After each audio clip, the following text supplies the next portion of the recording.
Hey, bonjour à toi et bienvenue sur la chaîne de Stéphane, consacrée à un phénomène de société, la virilité. D'ores et déjà, je t'invite à mettre un like, à t'abonner et à cliquer sur la cloche de notification. N'oublie pas de partager. Laisse-moi un commentaire ou une critique pour qu'on puisse continuer à débattre ensemble. A plus.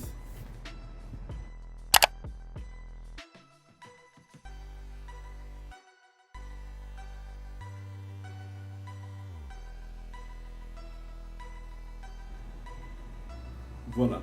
Suite à la vidéo que j'ai faite précédemment, je voudrais t'expliquer en fait pourquoi les individus se remettent à reproduire ce qui s'est passé. Et comme je te l'ai expliqué dans la vidéo précédente, la sublimation. Donc le processus de sublimation qui commence donc dans cette énergie, cette pulsion de mort, de frustration, de détresse qu'a subi le jeune, enfant. Alors cette énergie va être refoulée au niveau du ça, et comme tout ce qui est dans le ça ressort un jour ou l'autre, et ben ça va ressortir sous forme de talent, de courage, de force entrepreneuriale. Et il y a un autre côté qu'il faut prendre en compte. Donc c'est le côté de la pérennisation. C'est-à-dire que cet homme qui a subi des abus quand il était enfant et qui en a retiré un certain plaisir parce que dans ce mécanisme de survie, dans ce mécanisme d'identification, je pense un peu au syndrome de Stockholm, où la victime prise en otage par son joaillier, prise en otage par le méchant terroriste, eh bien, la victime va épouser en fait l'idéologie du terrorisme et va même avoir une relation amoureuse avec ce méchant, avec ce tortionnaire. Et donc, dans la pérennisation, tu vas donc voir un homme qui a subi des abus quand il était enfant. Devenu adulte, il va reproduire. Dans le cas de notre monsieur que j'ai rencontré dans le train, il est devenu un homme d'affaires, un businessman. Il a de l'argent, beaucoup d'argent. Il paye des femmes un peu rondes, des femmes qui ont de l'embonpoint pour que ces femmes s'asseyent sur sa poitrine. C'est la condition sine qua non pour lui, pour avoir de l'extase, pour avoir de la jouissance sexuelle. Dans d'autres cas, je te parle par exemple le cas de d'Orkelly, qui a été abusé enfant, lui, au lieu de retrouver cette position où c'est lui qui a été abusé, non, lui va plutôt s'identifier au bourreau. Donc il va devenir le bourreau, il va devenir celui qui abuse. Et d'ailleurs, c'est vrai que dans la profession, on ne fait pas beaucoup de statistiques. Mais il y a un chiffre qui fait froid dans le dos, c'est que 100% de violeurs, 100% de pédophiles ont eux-mêmes été victimes de pédophilie.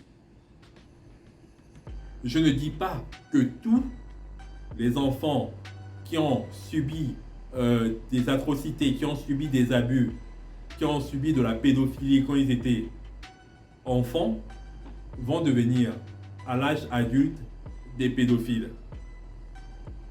Tout simplement, je te dis que 100% de pédophiles ont subi des viols quand ils étaient enfants.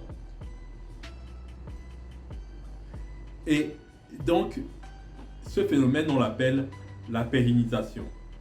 C'est-à-dire qu'on va répéter